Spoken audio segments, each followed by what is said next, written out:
इधर देखो सब ध्यान से देखना। एक दुकानदार एक बाल पेन यानी कि एक पेन जो है बाल पेन, जो ये वाला पेन है इसको बाल पेन ही बोलते हैं, कितने रुपए में बेचता है? 12 रुपए में बेचता है। लेकिन अगर वही कोई 10 पेन लेता है बाल पेन तो उसको देता है 100 रुपए में 10 को। हाँ, तो कोई स्वाति नाम की लड़की है, वह खरीदती है कितना बाल पेन? 24 बाल पेन खरीदती है। तो पूछा है कि उसका क्रय मूल्य क्या होगा? क्रय मूल्य मतलब कितने रुपए में खरीदेगी।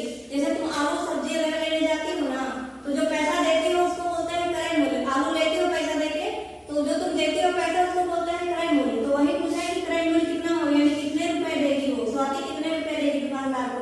तो देखो ध्यान से कि एक पेन कितने का है? एक पेन बराबर कितना है? 12 है। लेकिन अगर 10 पेन लेती है तो 10 पेन बराबर 100 रुपए। लेकिन वो लेती कितना है? 24 पेन। यही तुमसे पूछा है 24 पेन का मूल्य क्या होगा, है ना?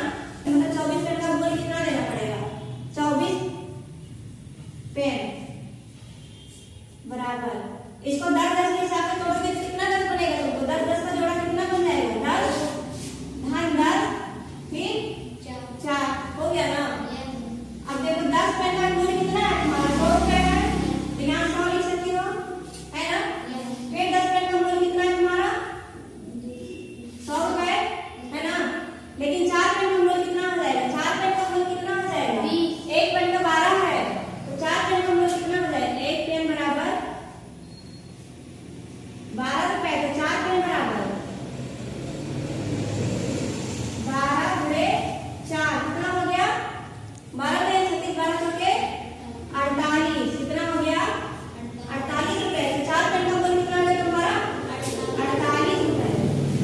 यानी 10 का 100, 10 का 100, 4 का कितना हो गया? 48 हो गया, है ना? अब इन तीनों को जोड़ दोगे कितना आ जाएगा? 100 100 200 हो गया। अब प्लस 48 कर दो कितना हो जाएगा? 248। अब 248 नहीं दिया है इसमें ऑप्शन में, दिया है ना? यही तुम्हारा आंसर है। समझ में आया कि समझाओ फिर से? आगे आगे क्या दिया है? सेम पिछला वाला सवाल जो बताए वैसे सवाल में सेम है। तो एक व्यापारी एक बाल पेन 15 रुपए में, उसमें 12 रुपए का, इसमें 15 रुपए है, यानी एक जो बाल पेन है वो 15 रुपए में, तथा 10 बाल पेन अगर 10 लेता है तो कितने में? 120 रुपए में बेचता है। तो एक दिशा को 22 पेन खरीदना हो तो कितने रुपए देगी? लिखा है कि 22 पेन खरीदती है तो कितने रुपए देना पड़ेगा उसको? 22 पेन का मूल्य तुमको बताना है। अब देखो क्या है, एक पेन बराबर 15 रुपए, है ना? नहीं दिया है। फिर क्या दिया है? 10 पेन बराबर 10 पेन बराबर 120 रुपए। पूछा है क्या कि 22 पेन में कितना रुपया देना पड़ेगा, है ना? 22 पेन बराबर कितना रुपया देना पड़ेगा? अब देखो क्या करोगी, इसको तोड़ दोगी ना। 10 pen plus 10 pen plus 2 pen कितना हो गया तुम्हारा? 22 हो गया ना।